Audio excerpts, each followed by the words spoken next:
Hello everyone, and welcome to the Sleep Lecture channel. Tonight we're diving into a fascinating topic that has captivated humanity for centuries, the blood moon. Have you ever looked up at the night sky and seen our familiar silver moon transformed into a deep, mesmerizing red? It's a breathtaking sight, isn't it?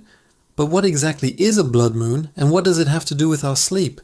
Well, a blood moon is actually a total lunar eclipse. It happens when the Earth passes directly between the sun and the moon, casting a shadow over the moon. You might think this would make the moon disappear completely, but instead it glows with a reddish hue. This is because some sunlight still manages to pass through Earth's atmosphere.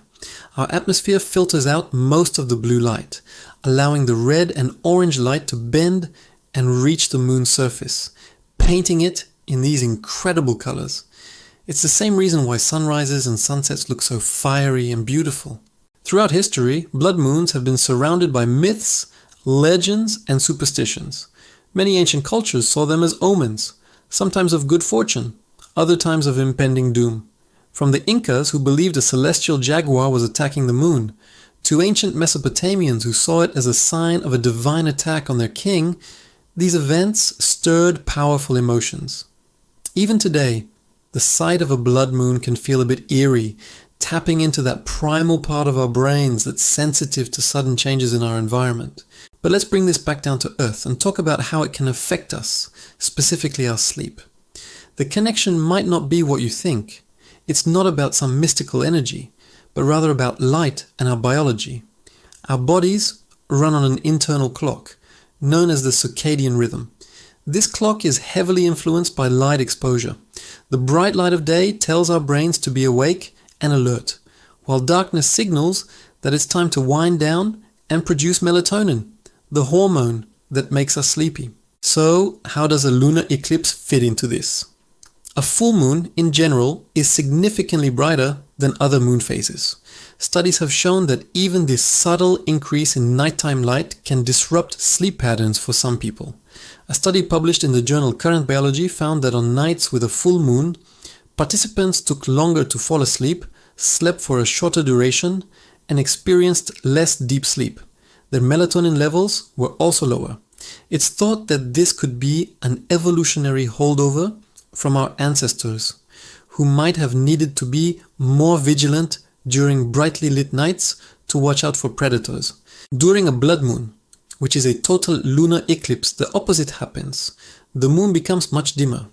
So logically, you might think this would lead to better sleep, right? Less light should mean more melatonin and a deeper slumber. And for many people, that might be true. The reduction in ambient light could theoretically help you fall asleep faster and stay asleep longer. It's like having nature's own blackout curtain for the night. However, there's a psychological component to consider. The spectacle of a blood moon itself is a major event. People plan parties, stay up late to watch it through telescopes, and share photos on social media. All this excitement, activity, and screen time can seriously mess with your sleep schedule. The blue light from your phone or computer screen is particularly disruptive, as it tricks your brain into thinking it's still daytime, suppressing melatonin production. So while the eclipse itself might create ideal conditions for sleep, our modern-day reactions to it often do the exact opposite. Another factor is the sense of unease or anxiety that such a dramatic celestial event can trigger, even on a subconscious level. As we discussed, historically, these events were seen as powerful omens. While we now have a scientific explanation, our bodies can still react with a heightened sense of alertness. This subtle stress or excitement can increase cortisol levels, the stress hormone, which is a direct antagonist to sleep. You might find yourself feeling more wired or restless without even realizing why.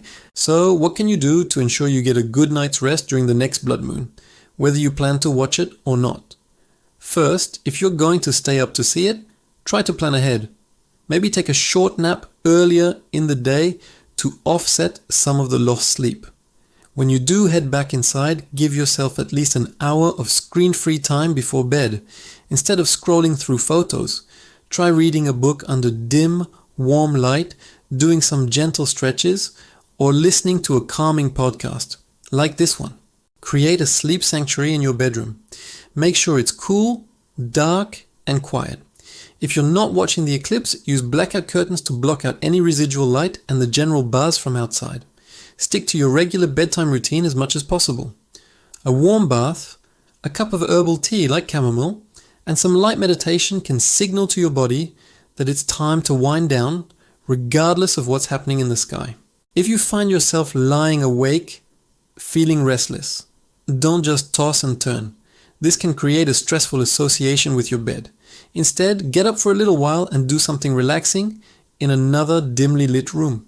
Read a few pages of a book, or listen to some soothing music until you start to feel drowsy and then return to bed. In essence, the blood moon itself isn't a direct cause of poor sleep.